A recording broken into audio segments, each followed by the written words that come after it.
Halo Sobat Gunners, ketemu dengan Deden di sini. Kita akan ngobrolin beberapa hal mengenai dendritrosis ya. Jadi saat ini saya akan coba membahas mengenai satu buku.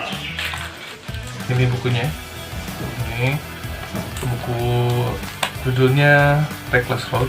Jadi saya tidak akan membahas isinya, tapi akan coba melihat secara sekilas saja mengenai buku ini. Nanti kita di video berikutnya mungkin kita akan membahas mengenai detail isinya ya. Kita akan coba sekilas saja karena ini memang lebih ke pengenalan. Oke. Seperti teman-teman tahu bahwa buku ini belum masuk ke Indonesia, jadi masih impor. Jadi kalaupun misalnya teman-teman menginginkan buku ini, teman-teman bisa memesannya via Amazon atau mungkin via toko-toko buku yang memang luar negeri ya, bisa menyediakan buku-buku luar negeri. Oke. Buku ini ditulis atau disusun oleh Mike Hunters. Mike Hunters itu dia sobatnya GNR, mungkin bisa disebut GNR ke-6 ya. Dendritrosis kan ada 5 orang yang line up yang originalnya atau line up yang klasiknya: Axl Rose, Slash, Izzy Stradlin, Duff McKagan, dan yang itunya adalah Steven Adler ya. Jadi lupa ya. Nah, si McHunter ini awalnya adalah temannya Slash. Mereka ketemu atau mungkin kenalan waktu masih ya sekitar SMP, umur belasan ya. Nah, waktu itu awalnya katanya menurut cerita si Slash ini kan sebenarnya dulunya sukanya kepada sepeda ya. Nah, sepeda atau mungkin sepeda motor lah ya, kayak gitu ya. Nah, si McHunters ini punya sepeda yang bagus banget gitu. Jadi waktu itu McHunters lagi duduk di suatu restoran. Tahu-tahu di depan dia ngelihat ada seseorang yang mendekati sepedanya. Nah, ya kemungkinan dia mikir, wah ini orang mencuri sepeda saya nih gitu kan. Nah, orang itu tertarik banget sama sepedanya ya, karena bagus mungkin. Oh iya, McHunters ini anak orang kaya. Dia anak pengusaha restoran di Los Angeles yang terkenal banget waktu itu, dan udah eksis dari tahun sekitar 1940 atau 50-an lah, saya agak lupa. Tapi intinya sangat terkenal karena Los Angeles ini kan memang tempatnya banyak artis ya, banyak selebritis. Jadi Canter's Deli itu restoran bapaknya McHunters ini, ya nenek moyangnya lah ya, itu terus temurun, ini sangat terkenal gitu. Dan McHunters sebagai anaknya ya pastinya punya berbagai macam fasilitas ya. Nah, waktu itu dideketin tuh sama seseorang anak kecil juga, rambutnya kerondong kriwil-kriwil ya. Teman-teman tahu mungkin siapa dia. Karena memang wah ini mau nyuri nih kayaknya, kata si McHunters gitu kan. Dia datengin dah orang itu, maksudnya anak itu. Nah, si cowok itu yang anak kecil yang kriwil-kriwil itu jadi gelagapan, tapi akhirnya jadi temenan. Katanya sepeda kamu bagus, keren, oke katanya. Nah, lama-lama dari situ bersahabat ya. Kalau Slash kan lebih ke pemusik ya, lebih ke ya artis lah gitu ya. Kalau McHunters itu dia pengagumnya, maksud pengagumnya dia pengagum musik. Dia itu fansnya Aerosmith, dan dia punya hobi karena memang dia punya fasilitas. Dia hobi untuk mengkoleksi semua mengenai band yang dia suka, majalah, foto-foto. Nah, waktu itu pun kenapa McHunters bikin seperti ini? Ini sebenarnya proyeknya tidak direncanakan sebenarnya. Ini gara-gara McHunters kan dia setiap Slash waktu itu ya, kemudian Guns N' Roses ya. Nah, dia otomatis setelah Slash masuk Guns N' Roses, Mac juga jadi sahabatnya yang lain, Axl, Izzy dan semua juga welcome, karena memang Mike Canters ini orangnya sangat pemurah. Guns N' Roses tahu sendiri ya teman-teman, Guns N' Roses itu sebenarnya bandnya band jalanan sebenarnya. Itu band yang dipandang sebelah mata waktu itu, karena ya banyak band-band yang lebih wow lah gitu ya, dari gaya, dari segi musiknya mungkin dia yang gimmick-gimmicknya gitu. Guns N' Roses itu lebih ke jiwanya sih, plain gitu.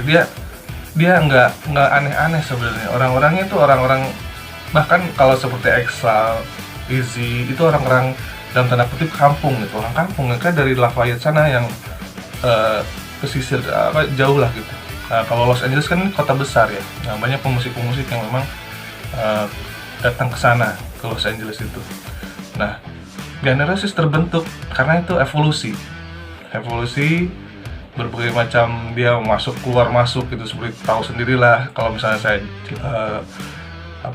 kita sudah tahu semua bahwa sejarahnya mungkin dari Exile di Rapid Fire, kemudian Slash di Road Crew, kemudian Duff juga dari Seattle datang, kemudian ada Slash temenan dengan Steven, dan kemudian mereka keluar masuk grup ya, dari Hollywood Rules, LA Guns dan macam-macam.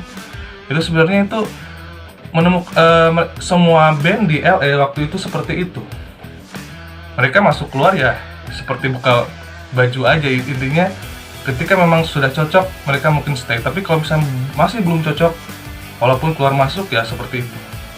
Dan memang baru setelah mereka kumpul nih yang 5 orang ini, walaupun Guns N' Roses sebenarnya kan ada Tracy Gunn ya waktu itu yang udah dekat, baru itu ada chemistry-nya, ada sesuatu yang kata Duff itu ada semacam keterikatan dan wow gitu. Ketika main itu wow, nanti kita bahas mengenai itu. Tapi intinya Guns N' Roses seperti itu. Jadi bukan band yang benar-benar direncanakan ya. Banyak kebetulannya, bahkan aneh gitu ya. Nah, buku ini mengulas hal-hal seperti itu. Kalau saya lihat sekilas ini ya, dari awalnya, dari covernya aja bisa dilihat ya. Ini covernya ketika mereka di Canters Deli, di tempatnya Mike Canters, di restorannya ketika baru pulang dari tour Seattle. Momen ini adalah ketika benar-benar Guns N' Roses menjadi satu band yang benar-benar solid. Saya ingat ini kalau nggak salah sebelumnya yang akan ikut tour itu adalah waktu itu masih sudah ada Duff McKagan ya, tapi gitarisnya itu masih Tracy Gunn dan drummernya kalau nggak salah Rob Gardner ya. Nah, waktu itu Duff mengajak untuk mari kita tour gitu ya, ini untuk kebaikan band lah ya waktu itu ya. Tapi ternyata kedua orang itu bukan sungkan. Jadi intinya malas lah. Ya Tracy kan sama Rob Gardner kan asli orang Los Angeles ya, orang kota lah.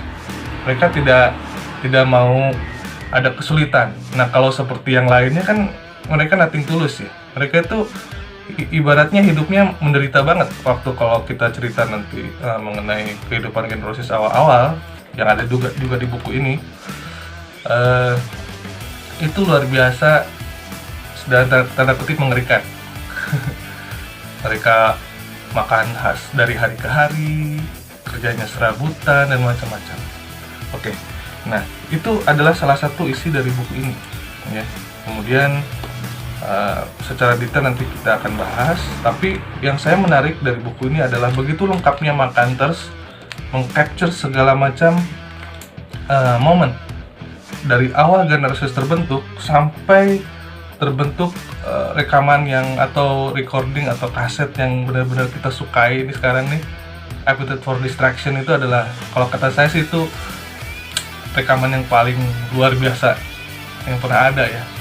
Selain mungkin yang lain juga, maksudnya dalam eranya itu adalah rekaman yang nomor 1 gitu. Dan itu seperti membalikan zaman.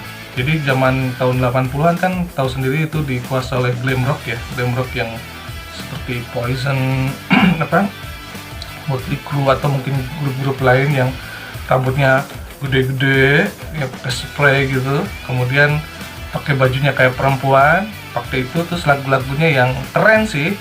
Saya tidak itu, tapi lebih ke gini gitu, lebih ke mempertontonkan atau memperlihatkan mengenai ya yang ringan-ringan lah. Tapi Guns N' Roses kalau kita mau dengarkan secara detail, Appetite for Destruction itu adalah perjalanan hidup mereka secara real. Jadi mereka buat lagu itu nggak main-main. Mereka buat lagu dari kehidupan mereka, dari apa yang mereka rasakan, dari kepedihan, dari kesedihan, dari penolakan, kebencian, dan macam-macam. Itu nanti kita akan bahas khusus mengenai Appetite ya. Kita ada sisi khusus. Tapi untuk buku ini sendiri, ini luar biasa. Kalau buat saya sih ini buku nomor 1 ya. Sebelum ada yang lain. Saya pernah baca beberapa buku juga, karyanya Dove, adanya juga Mike Wall dan beberapa artikel dan beberapa, dan buku yang sedang saya baca sekarang bukunya Stephen Adler, tapi memang belum selesai sih. Tapi intinya hampir sama sih ceritanya ya, walaupun berbagai versi, kita bisa menangkap garis merahnya. Ada kesamaan di situ. Buku Slash pun seperti itu. Ya. Jadi, tapi kalau ini karena original, Mike Kenters kemana-mana bawa kamera. Ketika Guns N' Roses manggung, dia rekamin, dia fotoin, dia kasih catatan.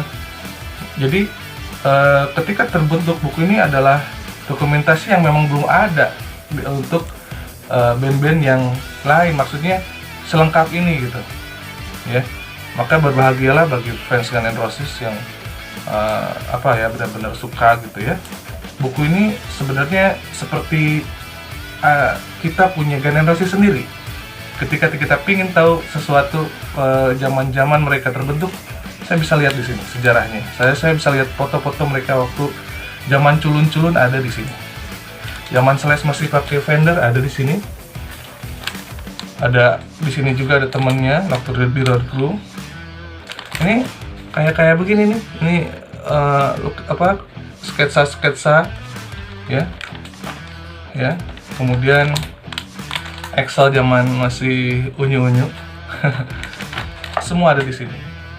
Untuk perjalanan awal sampai ke pembuatan AFD atau Appetite for Destruction. Jadi buku ini layak banget untuk dikoleksi dan sangat berharga buat kita fans ya. Karena saya sendiri dapat buku ini pesan ke teman di luar negeri. Jadi saya bayarnya nggak mahal, cuma agak lama nunggunya karena dia harus cari, kemudian kita nunggu pas dia pulang gitu. Jadi nggak dikirim ke sini karena kalau dikirim sama aja harganya. Nah, tapi teman-teman juga bisa cari, itu banyak sekali. Kalau misalnya memang ada di Amazon atau di tempat lain. Intinya buat Anda fans ini top banget dah. Ya. Jadi itu, kemudian isinya foto-foto, kemudian ada cerita-cerita orang-orang yang terlibat di sini. Ini lebih ke wawancara sih. Kalau saya di sini lihat di sini bukan narasi yang seperti Mike Walls ya atau Duff McKagan yang di bukunya yang So Easy.